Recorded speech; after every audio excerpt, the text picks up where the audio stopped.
Ce que vous allez voir à la fin de cette vidéo va vous choquer.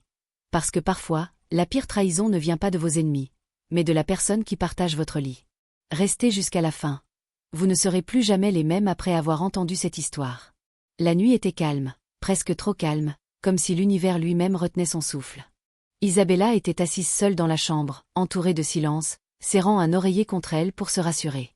Depuis des semaines, quelque chose n'allait plus. Édouard n'était plus le mari qu'elle avait connu. Il rentrait tard, son regard était vide, son sourire froid, ses mots devenus tranchants comme des lames cachées. Minuit sonna. Puis, la porte grinça. Isabella sursauta. Édouard entra. Son regard était sombre, presque étranger. Sa chemise était froissée, et tachée d'un rouge qui n'était pas du sien. Un parfum féminin, étranger, lourd et agressif flottait dans la pièce. Édouard ? De quel parfum s'agit-il ? Murmura-t-elle d'une voix tremblante. Il ne répondit pas. Au lieu de cela, il éclata d'un rire froid. Un rire sans âme. Un rire qui ne ressemblait plus au mari qu'elle avait aimé. Isabella sentit son cœur se briser, lentement, douloureusement. Alors elle comprit. Ce n'était pas seulement une trahison sentimentale. C'était plus grand, plus sombre, plus dangereux. Sous la surface luxueuse de leur vie parfaite, Édouard avait bâti un monde de mensonges. Affaires secrètes, transferts d'argent cachés, documents dissimulés, trahison. Tout ce qu'elle croyait solide se fissurait. Elle décida de lui parler. Non pas comme une femme qui supplie, mais comme une femme blessée, prête à connaître la vérité. Pourquoi tu m'as fait ça ? Pourquoi tu m'as menti ? Pourquoi tu m'as détruite ? Son regard changea. Plus glacial. Plus cruel. Et là, la ligne fut franchie. Le verre vola. Un bruit de brisure déchira la nuit. Un cri remplit la maison. Son cri. Édouard, incapable de supporter la vérité, incapable d'assumer ses fautes, choisit la violence. Le choc. La douleur. Le sol froid contre sa peau. L'obscurité. Son souffle devint faible. Sa vision se brouilla. Ses pensées s'éloignèrent comme des vagues qui disparaissent dans la nuit. Avant que tout ne devienne noir, une dernière pensée traversa son esprit. Est-ce ainsi que mon histoire se termine ? Mais ce n'était pas la fin. Parce que pendant qu'elle gisait là, entre la vie et la mort, quelqu'un allait se lever pour elle. À des kilomètres de là, avant même que l'aube ne se lève, deux hommes ressentaient déjà un malaise inexplicable. Deux cœurs battant plus fort que d'habitude. Deux frères. Deux lions prêts à rugir quand la vérité allait frapper à leur porte. La nuit venait de briser Isabella. Mais cette même nuit venait de réveiller la tempête. Et ce n'était que le début. L'appel arriva avant même que le soleil ne se lève. La voix de Thomas tremblait au bout du fil. « Monsieur David, c'est Isabella. Elle est à l'hôpital. » Le silence qui suivit fut plus violent que n'importe quel cri. David sentit son cœur s'arrêter une seconde. Michael, assis à côté de lui, le regarda, déjà inquiet, sans même connaître la nouvelle. En quelques secondes, ils étaient dans la voiture. Le moteur rugit, les routes défilèrent, mais chaque kilomètre semblait trop long. Le silence entre eux était lourd, rempli de peur et de colère contenue. Quand ils arrivèrent, l'odeur froide de l'hôpital les frappa. Antiseptique. Souffrance. Peur. Et là, au milieu de machines qui bipaient doucement. Isabella. Pâle. Fragile. Silencieuse. Une femme qui autrefois illuminait une pièce rien qu'en respirant. Maintenant couchée, entre la vie et l'ombre. David s'approcha d'elle, prit doucement sa main froide. « On est là, Bella, » murmura-t-il. « Et on ne laissera pas cet homme s'en sortir. » Michael se détourna, les yeux pleins de larmes, mais son visage déjà durci par la rage. Thomas, le chauffeur, se tenait près de la porte, tête baissée comme un homme coupable de ne pas avoir pu empêcher l'inévitable. « Je l'ai trouvé comme ça, » dit-il d'une voix brisée. Il était déjà parti. Le coffre-fort ouvert. Des documents manquants, des passeports aussi. Je crois qu'il a fui avec cette femme. Vanessa. Un silence glaçant remplit la pièce. Puis ce silence se transforma en décision. Cette nuit-là, personne ne dormit. Pas parce qu'il ne le pouvait pas, mais parce qu'il ne le voulait pas. Ils fouillèrent tout. Son téléphone. Ses mails. Ses notifications bancaires. Chaque détail était une vérité qu'on avait essayé d'enterrer. Et plus ils cherchaient, plus la blessure s'ouvrait. Des transferts d'argent vers un compte secret. Le nom de Vanessa Holt apparaissant encore et encore. Des messages supprimés. Des conversations cachées. Et surtout, un brouillon d'email jamais envoyé. Une phrase. Une phrase qui valait plus que 1000 preuves. Si quelque chose m'arrive, c'est lui. David ferma les yeux. Puis ferma brusquement l'ordinateur. Son cœur brûlait. On ne va pas laisser ça passer. Pas cette fois. Pas lui. Michael tourna la tête vers lui. Alors on fait quoi? Si ta sœur était là à cause d'un homme comme ça, tu laisserais faire? La réponse était déjà écrite dans leurs yeux. Le lendemain matin, ils rencontrèrent celui dont le regard seul prouvait qu'il connaissait déjà les monstres que l'argent crée. Détective Moore. Calme. Souriant tristement. Les yeux fatigués par des vérités qu'il voyait trop souvent. Donnez-moi tout ce que vous avez, dit-il simplement. Ils posèrent devant lui une clé USB, des documents imprimés, des captures d'écran. Il observa. Étudia. Puis hocha lentement la tête. J'ai vu beaucoup d'hommes puissants croire qu'ils peuvent acheter la vérité, cacher la violence, étouffer la justice. Mais, il leva les yeux vers eux. S'il a fait ça, je vous promets que nous le retrouverons. Pendant ce temps, très loin de cet hôpital rempli de douleur, quelqu'un riait. Edward. Un pantouse luxueux. Une table de petit déjeuner remplie de champagne. Et Vanessa, assise en face de lui, croyant vivre un rêve, ignorant qu'elle partageait la table avec un cauchemar. Puis l'écran de télévision changea. Femme dans le coma après une violente agression. Le mari introuvable. Vanessa sentit son sang se glacer. Edward, il parle de toi. Il tenta de sourire. Il tenta d'être fort. Mais pour la première fois, la peur entra dans ses yeux. Parce que peu importe la richesse, peu importe les mensonges. La vérité avait commencé à marcher vers lui. Et elle n'allait pas s'arrêter. 2 semaines plus tard, la ville semblait retenir son souffle. Les caméras s'alignaient devant le tribunal comme des soldats prêts pour la guerre. Les flashs crépitaient, les journalistes murmuraient, les passants s'arrêtaient. Tout le monde voulait voir tomber l'homme qui se croyait intouchable. Edward descendit du véhicule de police, menotté, tête baissée. Lui qui autrefois se pavanait dans des costumes impeccables, marchant avec arrogance, avançait maintenant comme une ombre brisée. Son costume était froissé, sa fierté déjà à moitié enterrée. Derrière lui, Vanessa marchait, lunettes noires, visage caché. Était-ce la honte, la peur ou la culpabilité? Personne ne le savait encore. À l'entrée du tribunal, David et Michael restaient immobiles. 2 rochers que rien ne pouvait faire vaciller. Ils ne venaient pas pour assister à un spectacle. Ils venaient pour terminer une guerre. Détective Moore les rejoignit calmement. Il prétend que c'était de la légitime défense, dit-il d'une voix fatiguée. Et Vanessa affirme ne rien savoir. Michael serra les poings. David inspira profondément. Alors regardons combien de temps leurs mensonges tiendront debout. La salle d'audience se remplit. Les journalistes prenaient place. Les murmures se transformaient en vagues de tension. Puis le silence tomba. Le procès commença. Le procureur se leva. Sa voix était claire, ferme, sans tremblement. Ce n'est pas une histoire de dispute conjugale. Ce n'est pas une querelle. C'est une histoire de manipulation, de violence, de cupidité. C'est l'histoire d'un homme qui a voulu posséder, contrôler, et punir une femme qui ne faisait que lui demander la vérité. Les premiers témoins furent appelés. Les preuves défilèrent. Et chaque preuve était comme une pierre jetée contre le mur d'Edward. Des photos montrant les marques de coups.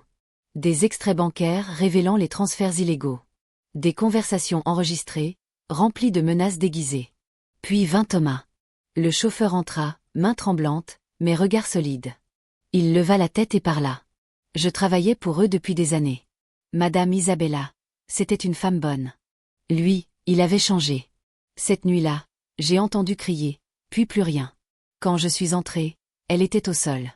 Et lui, il me regardait comme si j'étais le prochain. Un frisson parcourut la salle. Edward voulut protester. Son avocat bondit, criant à la manipulation. Mais le mal était fait. Les mots avaient frappé comme une tempête. Puis ce fut au tour de Vanessa. Tout le monde la fixait. Elle marcha lentement jusqu'à la barre. Les caméras se braquèrent sur elle comme si la vérité allait exploser de ses lèvres. Elle tenta de garder son calme, mais lorsqu'on montra ses messages avec Edward, les discussions secrètes, les promesses interdites, les phrases où elle écrivait « Assure-toi qu'elle ne découvre rien », son masque se fissura. Les larmes coulèrent. Je ne voulais pas ça. Je croyais ce qu'il me disait. Il me disait qu'elle était instable. Qu'elle inventait tout. Je l'ai cru. Sa voix se brisa. Je n'ai jamais pensé que ça irait jusque-là. Edward la fixa avec une rage glaciale. Leur alliance venait de mourir à la vue du monde. Alors, Édouard prit la parole. Son avocat lui murmura. Ne dis rien de trop. Contrôle-toi. Mais Édouard était un homme habitué à dominer, pas à se taire. Je ne voulais pas lui faire du mal, dit-il. Elle m'a accusé, encore et encore. Elle criait. Elle m'a provoqué. J'ai juste, perdu le contrôle. Le procureur s'approcha lentement. Donc vous admettez l'avoir frappé? Un silence mortel tomba. On aurait pu entendre un cœur se briser. Édouard hésita. Ses lèvres tremblèrent. Puis il murmura. Oui.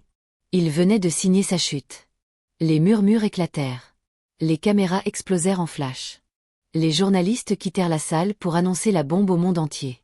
Quelqu'un dans le public murmura. Il vient de se condamner lui-même. Les heures suivantes semblèrent durer une éternité. Puis enfin, le verdict arriva. Le jury revint. La présidente du jury se leva, grave, droite, la justice dans la voix. Nous, le jury, déclarons l'accusé coupable. Édouard chancela. Ses jambes tremblèrent. Son arrogance s'écrasa définitivement sur le sol. La sentence tomba comme un coup près. 30 ans de prison. Sans possibilité de libération conditionnelle. Ses biens confisqués. Ses comptes gelés. Ses illusions, détruites. Vanessa reçut une peine plus légère. Probation, travaux d'intérêt général et interdiction de gérer des finances liées à lui. Elle n'était pas innocente. Mais elle n'était pas le monstre. Dehors, la pluie commença à tomber, lavant peu à peu la poussière du drame. Détective Moore sortit aux côtés des deux frères. La justice ne guérit pas les cicatrices, dit-il doucement. Mais elle empêche qu'elles s'ouvrent à nouveau. David regarda le ciel gris. Maintenant, on attend qu'elle revienne à nous. Car justice venait d'être rendue. Mais la bataille du cœur, elle, n'était pas encore terminée. Les jours passèrent lentement, comme si le monde retenait son souffle pour Isabella. L'hôpital, avec ses murs blancs et son odeur d'antiseptique, était devenu un sanctuaire fragile. Chaque bip des machines rappelait que sa vie était suspendue à un fil, mais chaque souffle aussi témoignait de sa force intérieure, cachée derrière la fragilité. Puis, un matin, le miracle se produisit. Ses yeux s'ouvrirent lentement, hésitants. La lumière pénétra dans la chambre, douce mais crue. D'abord, elle cligna plusieurs fois, incapable de reconnaître le monde autour d'elle. Puis la mémoire revint, la nuit fatale, la trahison, la violence, le cri, le silence. « Bella » murmura une voix tremblante mais familière. David, les larmes aux yeux, se précipita à son chevet, suivi de Michael. Il tenait ses mains avec une force douce, un ancrage dans ce monde qui venait de la rejeter. « Tu es là » sanglota David. « Tu es revenu. » Isabella essaya de parler, mais sa gorge était douloureuse, sa voix brisée. Le simple fait de respirer profondément était un effort. La nurse, douce et patiente, l'aida à s'asseoir un peu, ajustant les machines et les coussins. Les jours suivants furent un mélange de douleur et de victoire. Chaque mouvement, chaque respiration, chaque sourire retrouvé était une petite victoire sur le cauchemar qu'elle avait vécu. Ses frères veillaient sans relâche, apportant à la fois force et tendresse, comme des piliers solides dans une tempête encore rugissante à l'extérieur. Puis, une nouvelle qui fit couler des larmes de joie, le bébé était sain et sauf. Isabella ne pouvait pas retenir ses larmes en entendant les battements réguliers du cœur de son enfant. Elle murmura une prière silencieuse, remerciant chaque force invisible qui l'avait gardée en vie. Détective Moore fit un passage discret un après-midi. Ses yeux, habitués à la noirceur humaine, reflétaient maintenant un respect profond pour celle qui avait survécu. « Madame Grant », dit-il calmement. « C'est fini. » Édouard purge sa peine. « Vous êtes en sécurité. » Isabella hocha la tête doucement, la gratitude illuminant son visage fatigué. Ce n'était pas seulement sa victoire, mais celle de toutes les femmes qui, comme elle, avaient été réduites au silence. Elle sentit le poids de la peur s'alléger, remplacé par une nouvelle détermination. Les petites victoires s'accumulaient, un rire doux, un geste tendre, un moment de paix dans la chambre. Chaque heure rapprochait Isabella d'une version plus forte d'elle-même. Elle n'était plus seulement la victime de la nuit fatale. Elle redevenait une femme vivante, consciente de sa force, prête à affronter le monde.